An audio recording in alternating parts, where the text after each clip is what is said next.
La stratégie de domination rapide, plus connue sous le nom de choc et effroi, nécessite l'emploi d'armes parmi les plus efficaces au monde. Une grosse explosion, un gros boom. Elles doivent être assez puissantes pour écraser physiquement et psychologiquement l'adversaire. Il est capable de tout à n'importe quel endroit de la planète. La surprise est également un facteur crucial. À quelle vitesse ces armes peuvent-elles être déployées et quelle est leur portée? Décoller d'un porte-avions, ça vaut toutes les montagnes russes du monde. Nous avons sélectionné les armes que nous estimons au-dessus du lot parmi 6 catégories distinctes.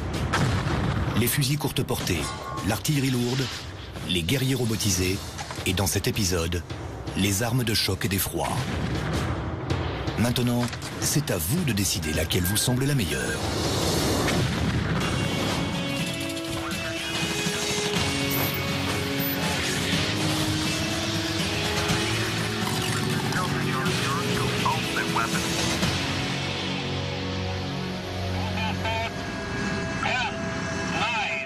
Quoi de mieux qu'un compte à rebours pour commencer notre classement?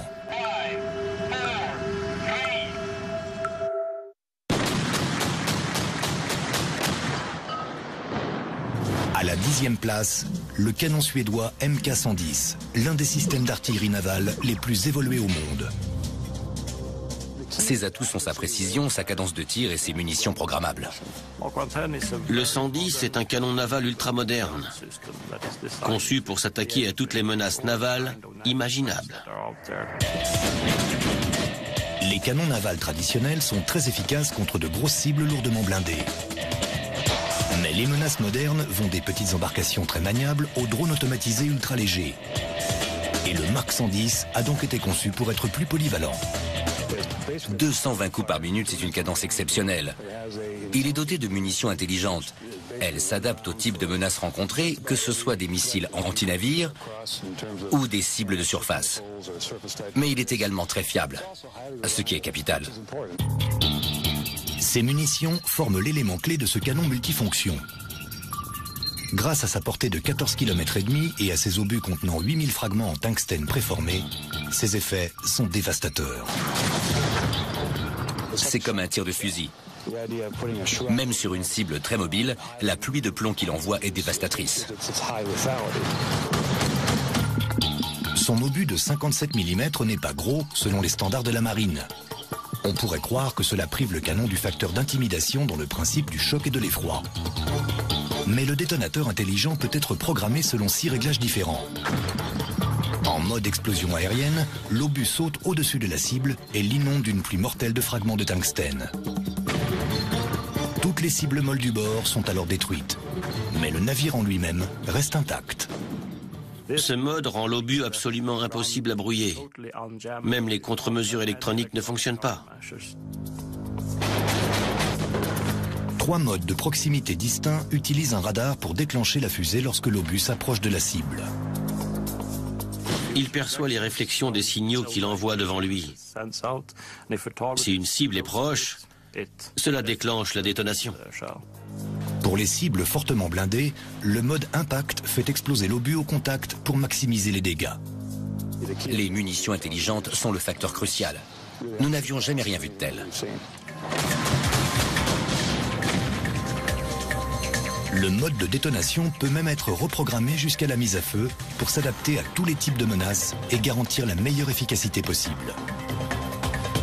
Le Mark 110 a déjà été choisi par l'US Navy pour ses nouveaux vaisseaux de combat en milieu littoral, ainsi que par les patrouilleurs des gardes-côtes américains. Selon nous, le Mark 110 a une excellente puissance de feu, mais le fait qu'il soit installé sur un bateau abaisse ses notes de mobilité et d'intimidation. Il offre avant tout beaucoup de solutions. Quittons la Suède pour nous rendre en Israël où nous attend le numéro 9 de notre classement d'armes de choc et d'effroi, le missile Delilah. Dans la guerre urbaine moderne, il faut savoir détruire les cibles, mais également éviter les dommages collatéraux superflus. Tous les systèmes de missiles avancés sont conçus dans cette optique. Les charges sont réduites au profit d'une plus grande précision, permettant de minimiser les risques de dégâts involontaires. Mais Israël est allé encore plus loin avec un missile révolutionnaire spécialisé dans les frappes en profondeur. Son nom, Delila.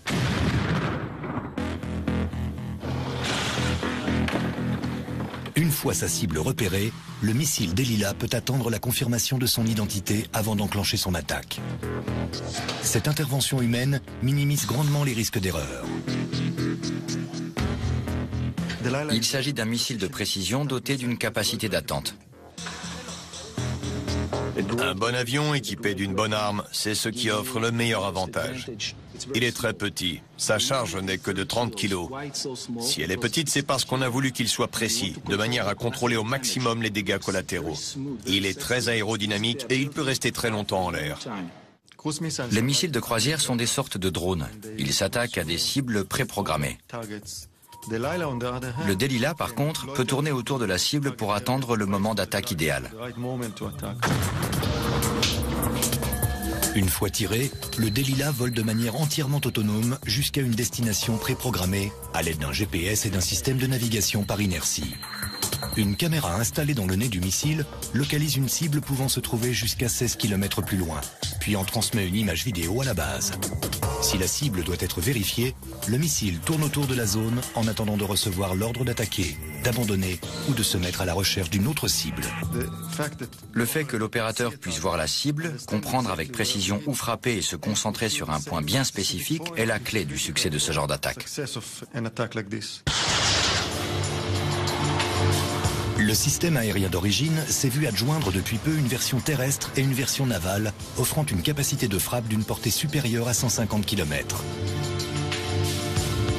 Les nouveaux modèles utilisent une fusée d'appoint pour faire monter le missile jusqu'à son altitude optimale, puis le moteur à réaction s'allume pour la phase de croisière. Il peut être tiré depuis un avion, un hélicoptère, un navire ou bien depuis le sol pour atteindre une cible située plusieurs centaines de kilomètres plus loin. Avec le Delila, je me sens en confiance. Et je sais que je vais mener ma mission à bien.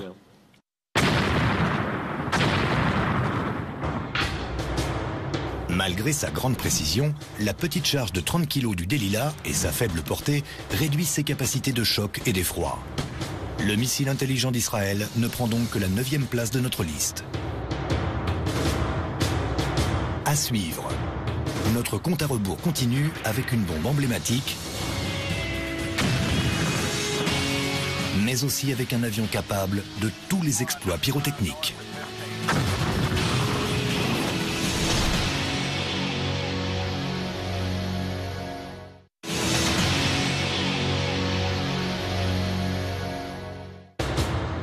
Notre compte à rebours des plus grandes armes de choc et d'effroi se poursuit avec une arme dont le surnom est on ne peut plus révélateur. Vous allez découvrir la mère de toutes les bombes.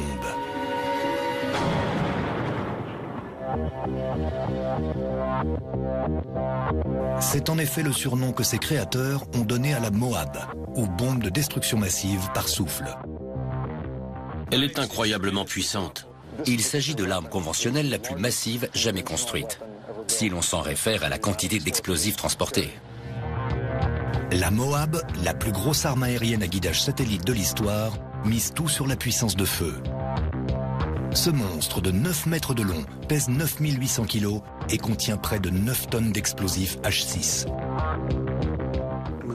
Pendant les tests, certains pensaient qu'il s'agissait de petites armes atomiques. Pour le même poids, plusieurs petites détonations seraient plus efficaces. Mais la puissance destructrice d'une seule énorme explosion, ainsi que l'effet psychologique du champignon d'aspect nucléaire qu'elle soulève, sont des facteurs indéniables. Tir direct, bien joué. Vous en larguez une et vous anéantissez une cible de taille conséquente en une seule fois. C'est la spécialité de cette bombe. Et elle le fait très bien. L'impact psychologique de la Moab lui vient de l'engin qui l'a précédée, une bombe de 6800 kg appelée Blue 82. Très utilisée au Vietnam, elle était surnommée la faucheuse de Marguerite. Sa mission première était de dégager des zones dans la jungle pour créer des aires d'atterrissage d'hélicoptères. On larguait une faucheuse de Marguerite en plein milieu de la jungle pour permettre aux hélicoptères de se poser. C'était très dangereux pour toutes les personnes proches du site de l'explosion. Mais ensuite, La faucheuse de Marguerite est devenue une arme avant tout psychologique. Le premier test grandeur nature de la Moab a eu lieu sur la base aérienne d'Eglin le 11 mars 2003, 9 petits mois après le début de son développement. Elle est larguée de l'arrière d'un C-130 comme celui-ci. La rampe s'ouvre et une plateforme standard apparaît. Le parachute tombe en premier et entraîne la plateforme derrière lui. Ensuite, la bombe se détache de la plateforme et continue sa chute. Contrairement à la faucheuse de Marguerite, la Moab est dotée d'un système de guidage. Pendant son vol, qui peut se poursuivre sur plus de 5,5 km, le GPS et les gyroscopes internes guident la bombe vers la cible, au-dessus de laquelle elle explose juste avant l'impact. Les fusées touchent le sol en premier et font exploser la charge principale avant le contact. Cette détonation au-dessus du sol augmente énormément le rayon de destruction de la bombe. Cela nous permet de maximiser l'onde de choc de l'explosion. De plus, cela évite de répandre des débris du sol autour d'un point d'impact.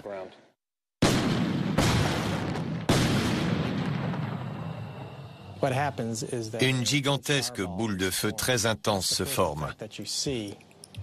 C'est le premier effet visible après la détonation, suivi par une onde de choc. Si l'on se trouve à proximité, l'explosion est fatale. Un peu plus loin, on souffrira de dégâts auditifs ou de blessures internes.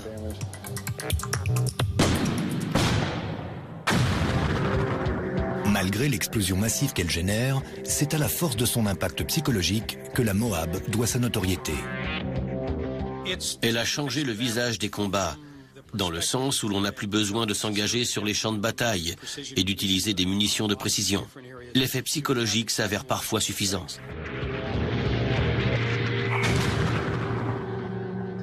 Tir direct, bien joué. La Moab est difficile à transporter et sa portée est relativement faible.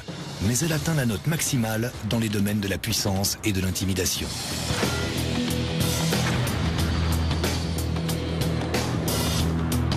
Lors des attaques par tapis de bombes pendant la Seconde Guerre mondiale ou la guerre du Vietnam, on larguait une énorme quantité de bombes sans aucun guidage, causant d'énormes dégâts à l'aveugle. Aujourd'hui, le mot-clé est la précision.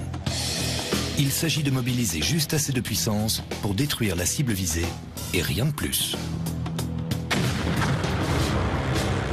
La SDB, ou bombe de petit diamètre, est un missile autoguidé conçu pour minimiser les dommages collatéraux. Elle prend la 7e place de notre classement. La bombe de petit diamètre est l'arme à guidage de précision la plus récente de l'armée de l'air. Comme son nom l'indique, elle est très petite. Elle nous offre une distance de sécurité de 65 km et de 18 km au minimum. Elle propose également des options suivant le blindage de la cible, ce qui nous donne une grande flexibilité en opération. Longue de moins d'1,80 m, la SDB permet au bombardier d'emporter plus de munitions. Et il peut ainsi s'attaquer à plus de cibles. Cela augmente le taux de frappe par mission et optimise la portée effective.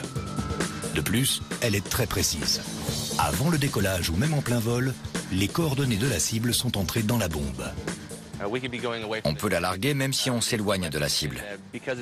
Sa conception et son GPS lui permettent de faire demi-tour et de repartir vers la cible. Une SDB ne pèse que 115 kg, soit 2 fois moins que la Mark 82, la plus petite bombe utilisée jusque-là par l'US Air Force. Mais comme on peut en transporter 4 fois plus, la SDB augmente très sensiblement le taux de frappe effective. Pouvoir multiplier par 4 la force de frappe est un énorme avantage pour l'Air Force. Ces avions peuvent toucher 4 fois plus de cibles par sortie grâce à la SDB. Ce jet peut emporter plusieurs SDB. Les données nécessaires sont fournies par les détecteurs embarqués ou extérieurs, ce qui nous permet de toucher différentes cibles avec une précision millimétrique. Pour tirer le meilleur parti de cette précision, la SDB comporte moins d'explosifs que les bombes du passé.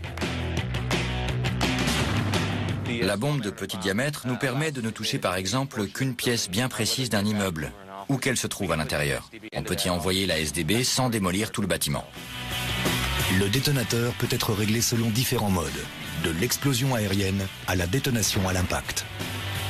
La fusée située à l'arrière de l'ogive est dotée d'un interrupteur capable de détecter le moment de l'impact. L'explosion peut être déclenchée à l'impact ou retardée, par exemple lorsqu'il s'agit de percer un blindage, pour que la bombe n'explose qu'une fois à l'intérieur de la structure. En mode retardement, la SDB peut pénétrer près d'1 mètre de béton armé avant d'exploser. Dans beaucoup de situations de combat, on doit renoncer à frapper la cible par crainte que le souffle généré par la plupart des armes modernes endommage trop de bâtiments et blesse ou tue trop de civils. La SDB minimise les dégâts collatéraux et permet donc de frapper la cible sans présenter de danger pour la population civile. Une SDB courte portée ne transporte que 20 kg de tritonal, un mélange très explosif. Et son facteur d'intimidation est donc relativement restreint. Mais sa petite taille et son faible coût permettent de multiplier par 4 sa puissance de feu.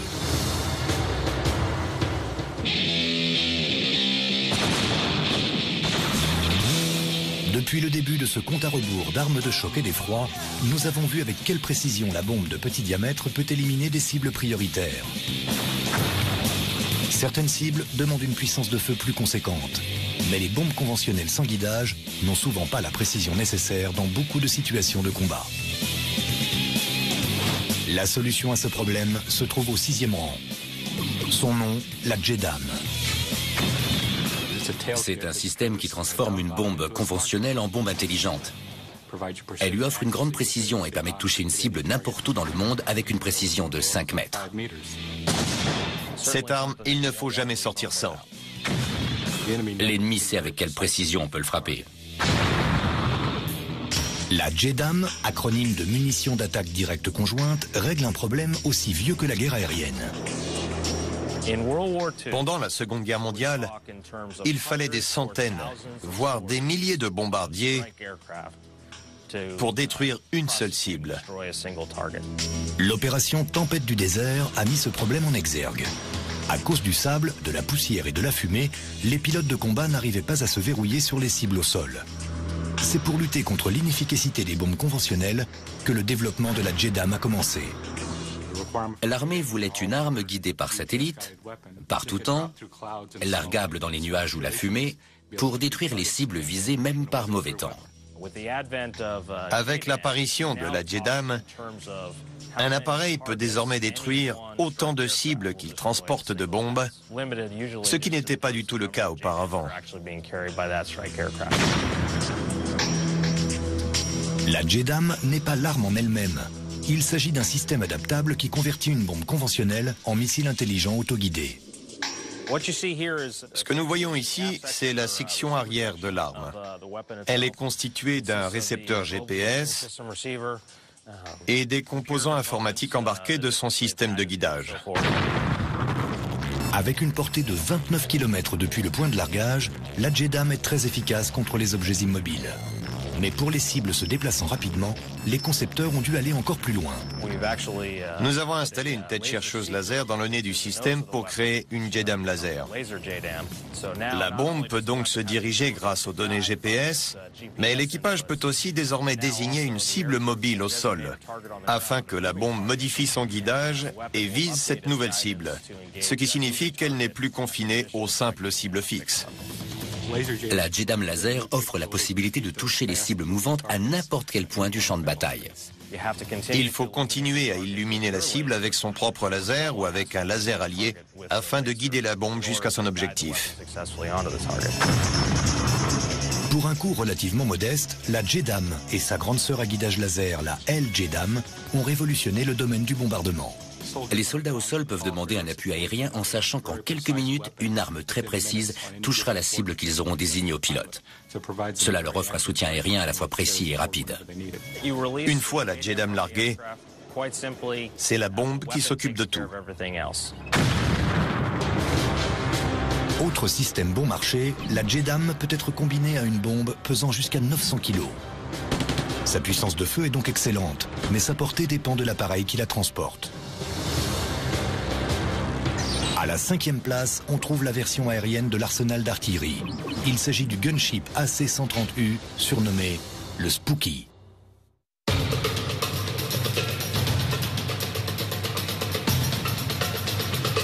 La présence d'une canonnière volante lourdement armée au-dessus d'une zone de conflit offre un grand avantage militaire et psychologique. Il peut apporter du soutien aux troupes au sol, mais également lancer de véritables attaques d'artillerie. Et lorsque le gunship en question est l'AC-130U, l'ennemi peut se mettre aux abris. C'est un avion d'attaque dont les armes forment la force principale.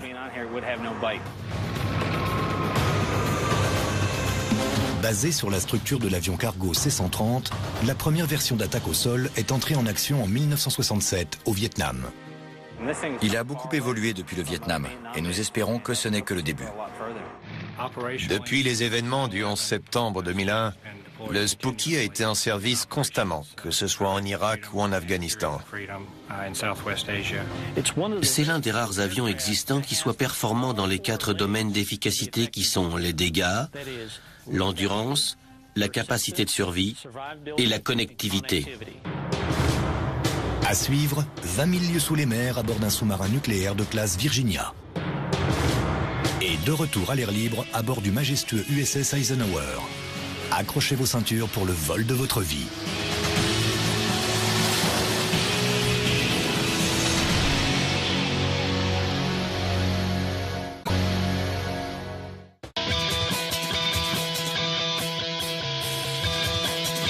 Pour ce qui est de la capacité de dégâts, le Spooky est doté d'un arsenal impressionnant.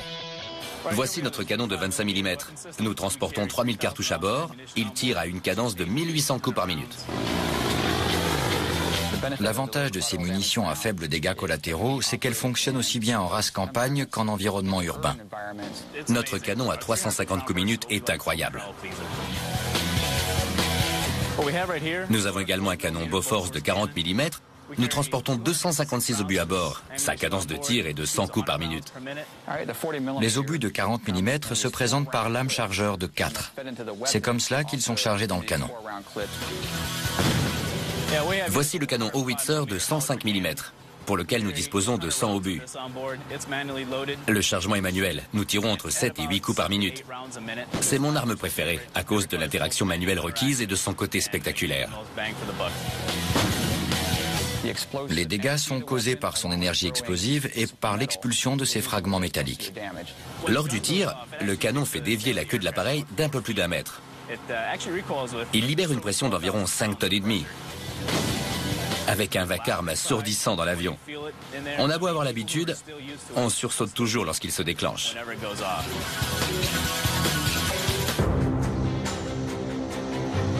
À plein, le Spooky pèse 60 tonnes. Avec ses 40 mètres d'envergure, il n'est pas facile à camoufler durant les opérations de soutien aérien. Nous évoluons généralement dans des situations de danger moyen à faible, adaptées aux capacités de l'avion. Les sorties s'effectuent principalement de nuit, car l'obscurité nous camoufle et donc nous protège. Lorsqu'il se verrouille sur une cible, le Spooky dispose d'un double contrôle de tir, qui double donc le danger pour l'ennemi au sol. Cela permet de suivre 2 cibles à la fois. Et donc d'être prêt à tirer sur 2 menaces potentielles.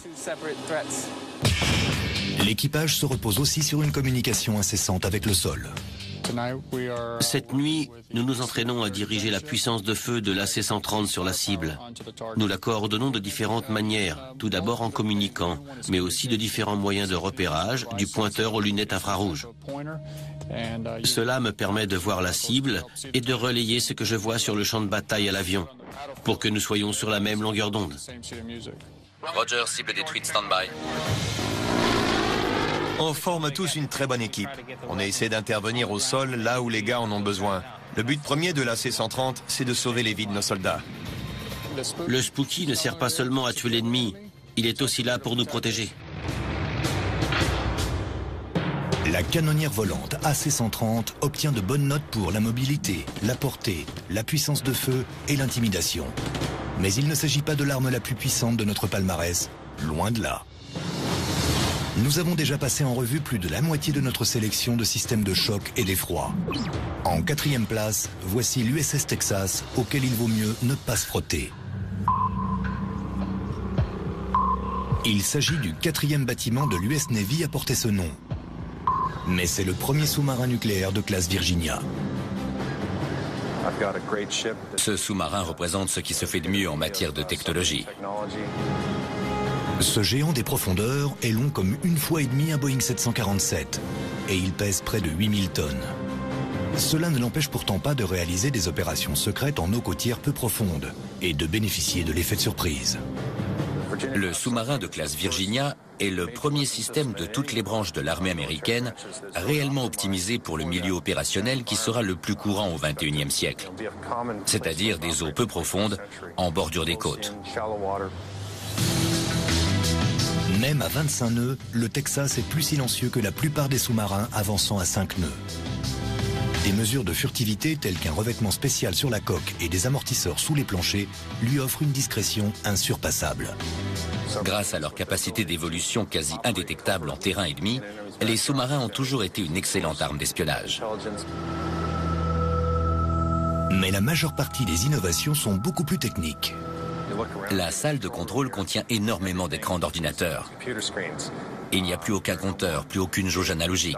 On se sent dans la peau d'un pilote d'avion. Il n'y a aucun hublot, aucun paysage à voir. La salle de contrôle comporte plus de 70 écrans, chacun montrant des données cruciales. L'officier de pont m'a donné une profondeur à maintenir. Je dois également maintenir le cap et j'ai donné des instructions pour que la vitesse reste stable au fil des manœuvres. Tout cela apparaît sous mes yeux sur cet écran. Ici le périscope numéro 1. Périscope sorti. Vitesse. Tous les postes, vérifiez profondeur périscope. À vos ordres. Pilote, en avant un tiers. La technologie a même remplacé l'élément le plus emblématique d'un intérieur de sous-marin, le tube poli du périscope. Le Texas est doté d'un mât photonique extérieur, autonome par rapport à la coque. Aucun contact. Rentrez le périscope. Mais toute cette technologie complexe ne servira à rien sans capacité d'attaque. Chargé. Tube 1. De ce côté, le Texas ne manque ni de force de frappe, ni d'impact technologique. L'un des avantages du Texas et des sous-marins de classe Virginia, c'est qu'ils transportent des armes très variées. Nous pouvons entreposer jusqu'à 24 armes qui peuvent être des torpilles classiques ou des missiles terrestres Tomahawk. Mise à feu, tube 2. Pour les attaques à courte portée, le Texas déploie des torpilles ultramodernes, marque 48, conçues pour frapper les bâtiments, même les plus performants. Lorsque la torpille sort du tube, un câble très mince se déploie pour qu'elle reste en liaison avec le sous-marin. L'opérateur peut ainsi guider la torpille pour lui faire éviter les leurres ou les systèmes de brouillage. Nous pouvons la guider grâce à ce câble, mais c'est malgré tout une arme intelligente et parfaitement autonome. En cas d'attaque longue portée, le Texas se tourne vers son arsenal de missiles Tomahawk de 6 mètres de long, capable de toucher des cibles à plus de 1500 km de distance. Un Tomahawk, c'est un missile tir et oublie. Notre mission, c'est de réussir à le tirer sans être détecté pour que le missile de grande précision puisse attaquer sa cible. En termes de portée, on estime qu'un sous-marin de classe Virginia, chargé de ses 24 missiles Tomahawk, pourrait attaquer avec succès environ 70% des terres émergées de la planète. Mais pour des opérations secrètes près des côtes, les armes sortant de certains tubes sont parfois encore plus autonomes qu'un missile de croisière. Voici une amélioration récente. Une chambre d'immersion pouvant contenir 9 personnes. Nous pouvons donc embarquer des Navy Seals, des Rangers, les mettre à l'eau et les récupérer discrètement près de la côte où se déroule notre mission. Immense portée, puissance de feu incroyable grâce à ses capacités nucléaires, furtivité à toute épreuve pour l'élément de surprise, on comprend pourquoi son capitaine en est aussi fier. Mon équipage est formé de jeunes Américains, aussi doués que motivés. C'est la meilleure place au monde. Passons des vagues aux nuages pour découvrir le numéro 3 de notre classement, l'ancêtre de tous les bombardiers stratégiques longue portée, le B-52 Stratofortress.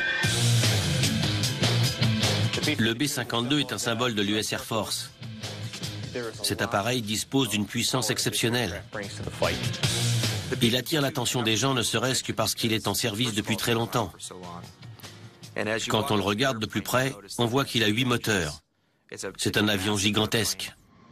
Au milieu des années 50, le B-52 était le premier bombardier longue portée à voilure en flèche des États-Unis. Après plus d'un demi-siècle de service, il joue toujours un rôle majeur dans la flotte de bombardiers américaine. Pour moi, le B-52 demeure une arme extrêmement efficace. Il a plus de 50 ans, mais aucune mission ne lui fait peur. Conçu à l'origine pour ne voler que pendant 10 ans, le B-52 est né lors des heures les plus sombres de la guerre froide. Le B-52 a été conçu pour effectuer les missions stratégiques des États-Unis au milieu des années 50. Il a été construit pour évoluer en permanence en alerte nucléaire, pour bien montrer que nous ne reculerions devant rien. Par chance, il n'a jamais eu à jouer ce rôle d'exterminateur nucléaire. Mais en 1965, le B-52 a été appelé à la rescousse au sud du Vietnam. Au cours d'une campagne conventionnelle de support aérien rapproché longue de 8 ans, dont le nom de code était Arclight, le B-52 a effectué plus de 130 000 sorties et largué 2,5 millions de tonnes de bombes. Au cours de la guerre froide, le B-52 a effectué des missions nucléaires, mais aussi conventionnelles, comme lors de la guerre du Vietnam. Une fois la guerre froide terminée, nous avons arrêté les missions d'alerte nucléaire du B-52 pour nous concentrer sur les opérations conventionnelles, avec l'ajout d'armes de précision. La guerre du Vietnam prend fin en 1973, et dans les années 90, la guerre froide n'est plus qu'un souvenir. Mais le B-52 n'a jamais cessé de s'adapter. Si le B-52 a connu un tel succès au fil de ses nombreuses années de combat, c'est parce qu'il a su évoluer en intégrant les technologies et les armes les plus modernes pour s'adapter aux changements tactiques. Il effectue des missions offensives globales et des missions d'interdiction aérienne contre des cibles aussi bien aériennes que terrestres ou navales. Il a été l'un des grands acteurs de l'opération Tempête du désert, qui était la première guerre d'Irak. Plus récemment, il a également été utilisé en Afghanistan, ainsi que pour l'opération Libération de l'Irak. Pour moi, cet appareil s'est bonifié avec l'âge. Avant tout parce qu'il a été modernisé de manière à pouvoir transporter presque toutes les armes employées par l'US Air Force. Cet énorme appareil peut transporter 12 JDAM, soit 11 tonnes, ou encore 16 bombes à fragmentation.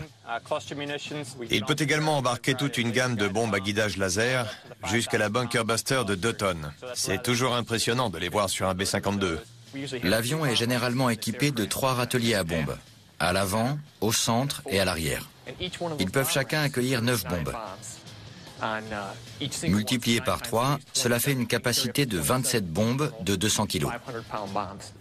Le volume et la diversité de l'armement nous permettent de frapper plusieurs cibles de types divers en une seule mission, avec un seul appareil. Même s'il s'apprête à souffler ses 60 bougies, le B-52 est encore loin de la retraite. C'est un excellent système d'armement. Sa technologie embarquée évolue constamment afin qu'on puisse participer efficacement au combat. Il n'entre pas dans le top 2, mais le B-52 obtient de bons scores en portée, en mobilité, en puissance de feu et en intimidation. Ce mastodonte aux dents acérées mérite entièrement sa réputation de monstre du ciel. Il est capable de tout à n'importe quel endroit de la planète. Je crois que le B-52 a un brillant avenir dans l'US Air Force. À suivre, découvrez les 2 lauréats de notre classement des armes de choc et d'effroi. Le choix a été difficile. Saurez-vous de notre avis ?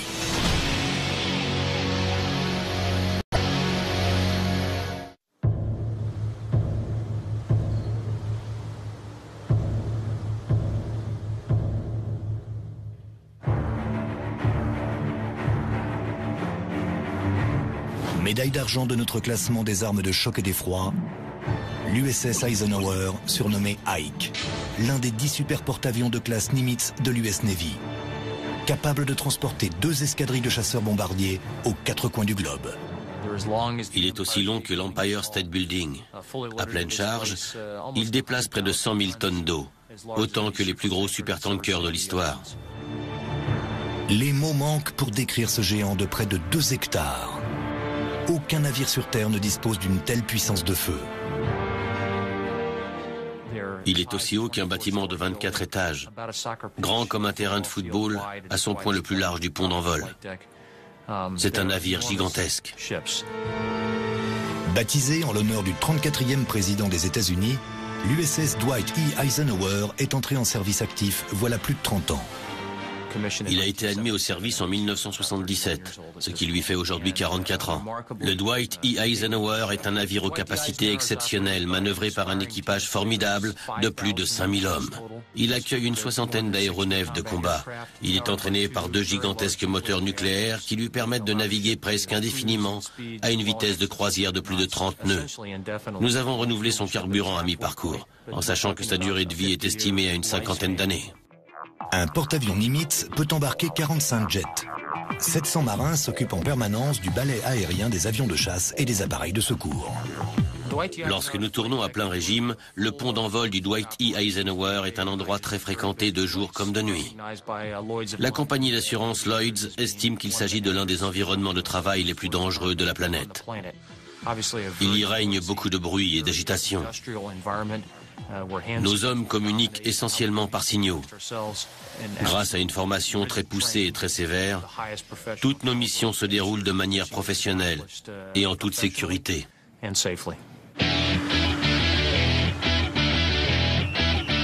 Les avions sont hissés sur le pont d'envol grâce à 4 monte-charges géants. Ils sont ensuite catapultés pour passer de 0 à 300 km/h en 1 seconde et demie. Décoller d'un porte-avions, ça vaut toutes les montagnes russes du monde.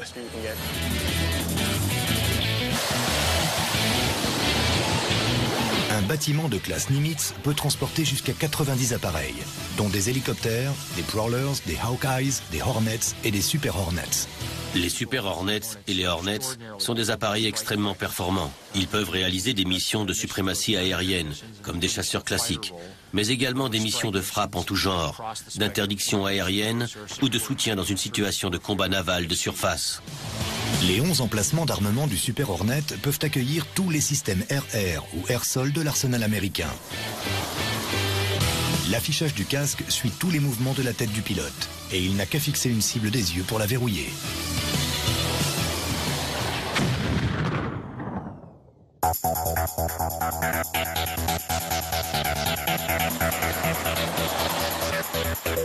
Quant au porte-avions en lui-même, son plus gros défaut tient à sa taille, qui en fait une cible aisément repérable.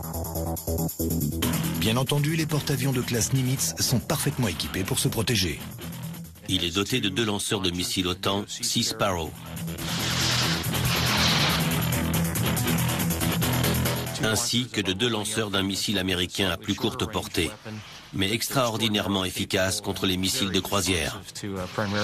Si l'on ajoute à cela nos 32 mesures d'attaque électronique et notre système de brouillage, on voit que le navire est parfaitement à même de se défendre contre tout type de menace aérienne.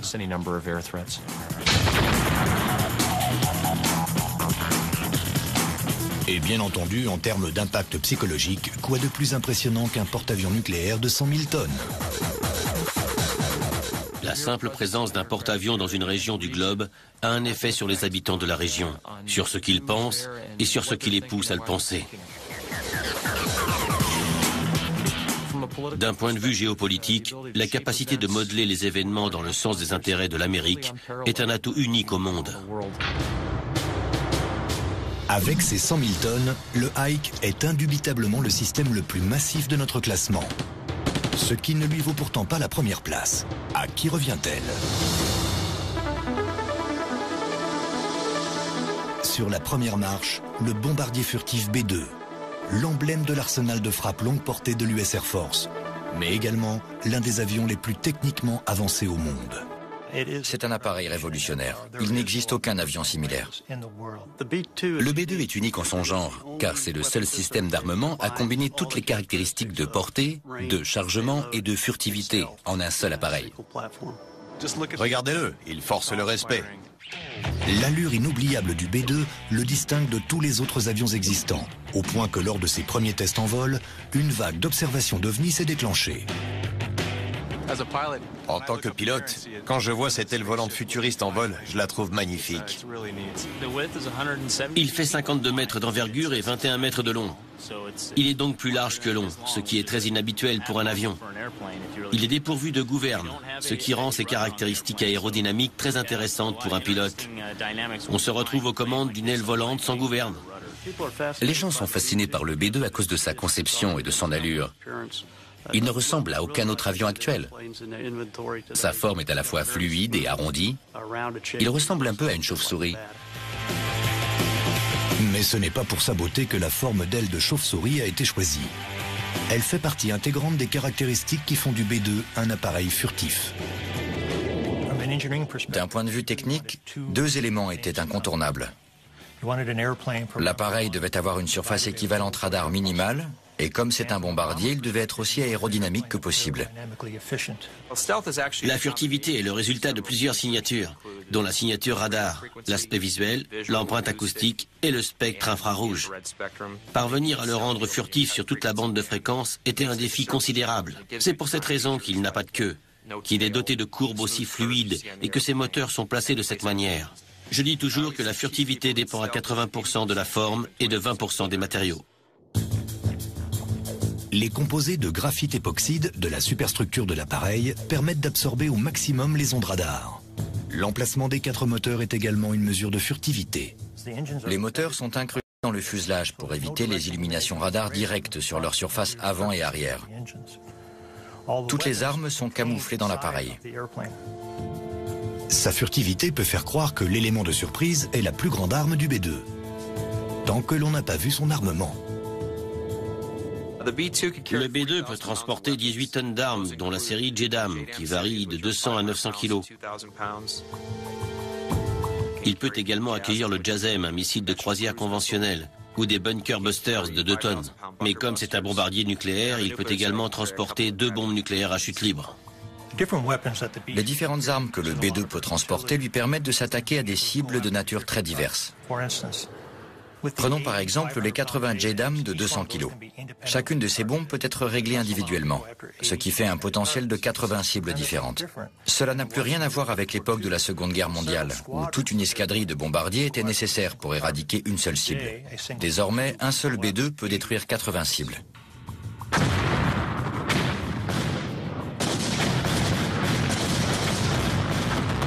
La vitesse subsonique du B-2 le rend très économe en carburant. Et comme il peut se ravitailler en vol, son équipage de 2 hommes peut mener des missions à bien sur toute la surface du globe.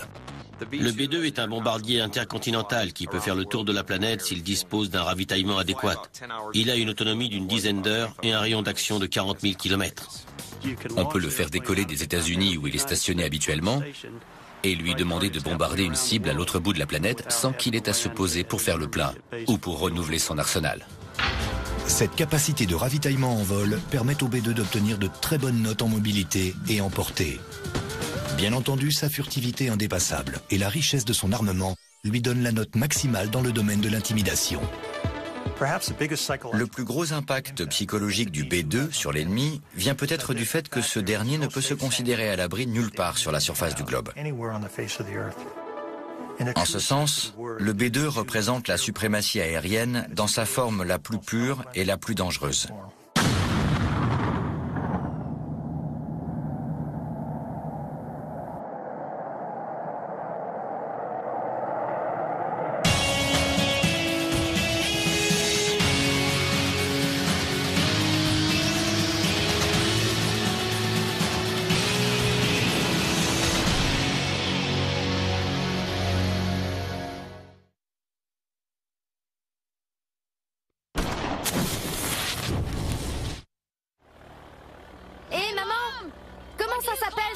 Déjà. C'est le marshalling. C'est le marshalling. J'arrête, je dois te faire pivoter.